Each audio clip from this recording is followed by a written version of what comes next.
মা, তুমি সে কবে থেকে আমায় বলছো আমার বোন আসবে, কিন্তু এখনো তো এলো না। ও কবে এই পৃথিবীতে আসবে মা?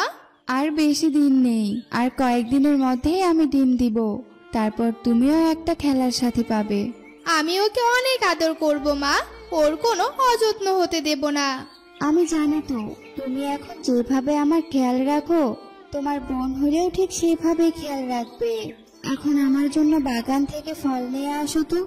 এরপর টুকি বাগানে যায় ফল আনতে, আর ফল তুলতে গিয়ে তার চোখ পড়ল ঝোপে থাকা এক কলা গাছের ওপর। ঝোপের ভিতর কত সুন্দর একটা কলা গাছ। যাই, এই কলা গাছটা তুলে নিয়ে আমাদের বাগানে লাগিয়ে দেই। টুকি তাদের বাগানে কলা গাছটি লাগিয়ে বাড়ি ফিরে গেল। রাতে টুকির মা টুকিকে বলল, কবে থেকে কলার মোচা খাই না। ইস, এখন যদি কলার মোচা আর তরকারি খেতে পারতাম। মা জানো, আজ আমি আমাদের বাগানে একটা কলার গাছ লাগিয়েছি। ওই কলার গাছটা বড় হলে আমরা কলার মোচার তরকারি খেতে পারবো। তাহলে তো ভালোই হবে। কলা গাছকে দেখে শুনে রাখিস, তোর ছোট বোনেরও কাজে আসবে এই গাছটা। একদিন টুকি যখন তার স্কুলে যাচ্ছিল, দুটো পাখি তার পথ আটকে দাঁড়ালো। টুকি, তোর কলার হারটা তো অনেক সুন্দর। কোথায় থেকে পেয়েছিস সেই মালাটা বলতো? আমার বাবা আমার জন্মদিনে দিয়েছিল এই মালাটা। তোর গলা থেকে মালাটা খুলে আমায় দে তো, আমি একটু পরে দেখি আমার কেমন লাগে। চিন্তা করিস না, একটু পরেই তোকে দিয়ে দিব। ঠিক আছে, এই নে। বাহ, মালাটা তো আমার গলায় বেশ মানিয়েছে। আজ থেকে এই মালাটা আমার। যা তুই এখন স্কুলে যা। কিন্তু তুমি তো আমাকে বলেছিলে তুমি এটা আমাকে ফিরিয়ে দিবে, আর আমার বাবার দেওয়া মালাটা আমি তোমাকে কেন দেব? কারণ আমার মালাটা ভালো লেগেছে তাই। তুই আমাকে মালাটা না দেওয়ার কে? হ্যাঁ মিষ্টি, তুই ওকে ধরে শিক্ষা দে, যেন ও আর কোনোদিন আমার মুখে মুখে তর্ক করার সাহস না পায়। টিয়ের মেয়ে মিষ্টি টুকিকে ধাক্কা দেয়। টুকি তার সাথে পেরে ওঠে না। কুহু আর মিষ্টি টুকির মালাটা নিয়ে চলে যায়, আর টুকি স্কুলে না যেয়ে মন খারাপ করে বাড়ি ফিরে যায়। কি হয়েছে টুকি, আজ স্কুলে যাসনি? আর তোর মনটা এত ভার লাগছে কেন? না মা, আমার তেমন কিছু হয়নি, আর আজ স্কুলে ক্লাস হয়নি, তাই আমি বাড়ি ফিরে এলাম। ও তাই বল, কবে যে তোর কলার গাছে কলার মোচা ধরবে আর আমি খেতে পারবো? খুব ইচ্ছে করছে তোর কলার গাছে কলার মোচা খেতে। আচ্ছা মা, আমি বাগান থেকে দেখে আসছি আমাদের গাছটা কত বড় হলো। এই বলে টুকি বাগানে গেল কলা গাছ দেখতে। টুকি দেখলো কলা গাছটি অনেক বড় হয়ে গেছে, আর তাতে কলার একটি মোচাও ধরেছে। গাছটা তো তাড়াতাড়ি বড় হলো কিভাবে, আর এত তাড়াতাড়ি মোচাও ধরেছে? এখন আর মার ইচ্ছে পূরণ হতে বেশি সময় লাগবে না। তখন কলা গাছ বলে, তোমাকে অনেক ধন্যবাদ আমাকে ঝোপঝাড় থেকে তুলে এনে এখানে লাগানোর জন্য। আগাছার অত্যাচারে আমি ঠিক মতো পেরে উঠতে পারছিলাম না। কলা গাছ, তুমি কি আমার সাথে কথা বলছো? হ্যাঁ, আমি তোমার সাথে কথা বলছি। আমি যে সবার সাথে কথা বলতে পারি। সত্যি? আমার মার অনেক ইচ্ছা তোমার মোচা খাবে। আমার মায়ের এই ইচ্ছাটা পূরণ করতে তোমার কতদিন লাগবে? তোমার মার ইচ্ছা আমি এখনই পূরণ করে দিতে পারবো। তোমার হাত বাড়াও। এরপর টুকি তার হাত বাড়ায়, আর কলা গাছ তার জাদু দিয়ে টুকির হাতে মোচা দেয়। তোমাকে অনেক ধন্যবাদ কলা গাছ। আমার যত্ন নেওয়ার জন্য উপহার হিসেবে তোমাকে এই মোচা দিলাম।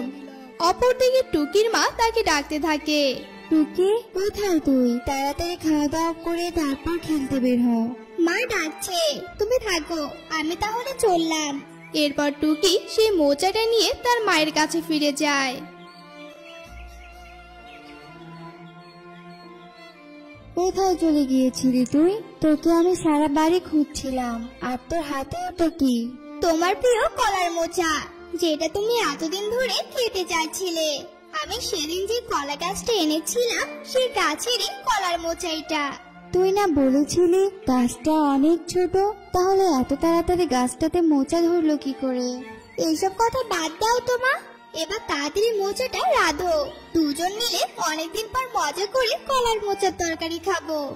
এরপর টুকির মা সেই মোচাটি রান্না করে। আর তা দুই মা মেয়ে মিলে খায়। খাওয়া শেষে তারা রাতে ঘুমিয়ে পড়লো। পরদিন সকালে টুকি যখন আবারও তার স্কুলে যায়, তখন কুহু আর মিষ্টি আবারও তার পথ আটকে ধরলো। টুকি, তোর মালাটা আমার অনেক ভালো লেগেছে। এরপর যদি তোর বাবা আবার তোকে মালা কিনে এনে দেয়, তাহলে তুই সেই মালাটা আমাকে দিবি। টুকির ব্যাগটাও তো অনেক সুন্দর, তুই বরং টুকির ব্যাগটাও নিয়ে নে, তোর কাঁধে ওটা খুব ভালো মানাবে। আমি তো খেয়ালই করিনি ও এত সুন্দর একটা ব্যাগ নিয়ে এসেছে। টুকি, এবার তাহলে তোর ব্যাগটাও আমাকে দিয়ে দে। কেন তোমরা সব সময় আমার সাথে এমন করো?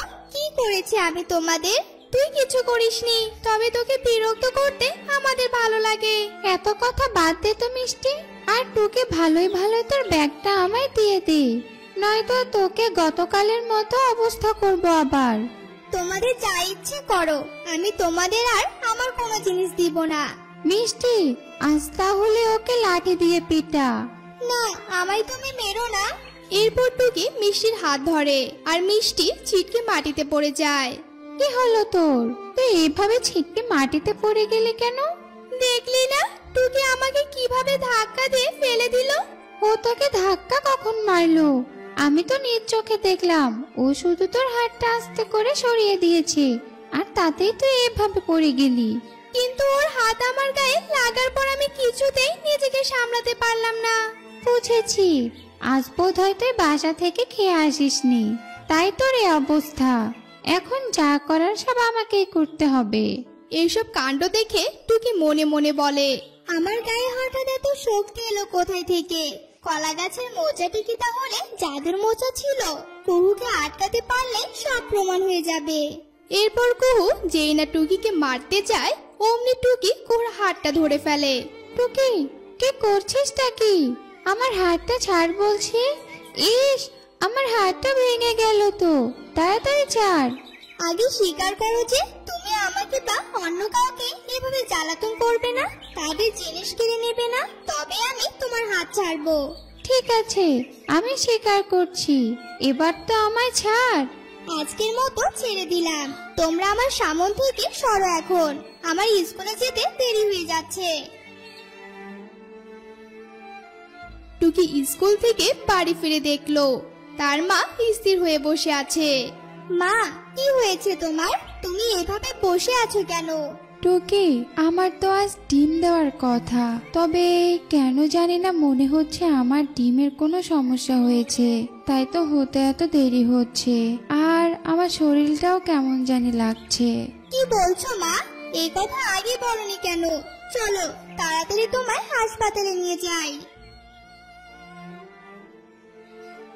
টুকি যখন তার মাকে নিয়ে হাসপাতালে যাচ্ছিল, তখন কলা গাছ তাদেরকে দেখে বলে, কি হয়েছে টুকি? এত তাড়াহুড়া করে তোমার মাকে নিয়ে কোথায় যাচ্ছ? আমার মায়ের অবস্থা বেশি একটা ভালো না, তাই মাকে নিয়ে হাসপাতালে যাচ্ছি। আমার কাছে এসো তো, দেখি আমি কিছু করতে পারি কিনা।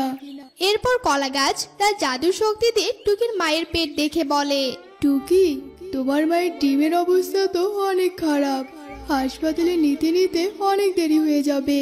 কোনোভাবে কি আমার মায়ের ডিমকে ভালো করা যায় না?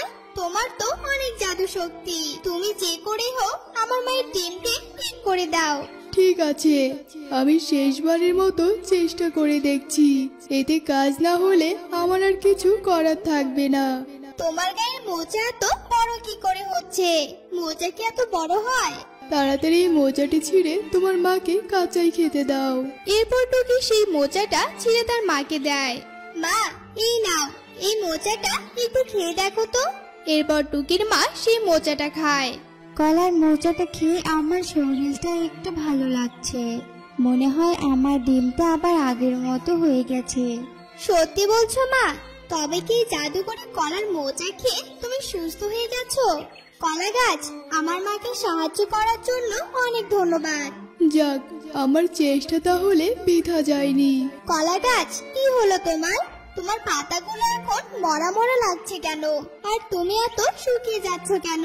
আমার মোচাটার মধ্যে আমার জীবনের শক্তি লুকিয়ে ছিল, যেটি তোমার মা খাওয়ার পর আমার জীবনের শক্তি তোমার মায়ের ডিমে চলে গেছে, তাই সে তার জীবন ফিরে পেয়েছে। আমি তোমাকে সাহায্য করতে বলেছি বলে তুমি এভাবে তোমার জীবন উৎসর্গ করে দিলে। এরপর কলা গাছ মারা যায় আর টুকির মা একটা সুন্দর ডিম দেয়। সেই ডিম থেকে একটা সুন্দর মেয়ে ছানা হয়। মেয়ে হওয়ার পর কত কলা গাছের মোচা খেলাম, কিন্তু তোর কলা গাছের মোচার মতো কোনো মোচা খাইনি। মা, এসব অতীতের কথা বলে আর আমাকে সেই কলা গাছের কথা মনে করিয়ে দিও না। আমি টুনকে নিয়ে খেলতে গেলাম। এইভাবে কলা গাছের কারণে টুন তার একটা নতুন জীবন পেল। আর টুনকে নিয়ে টুকি ও তার মার দিন সুখে কাটতে থাকে।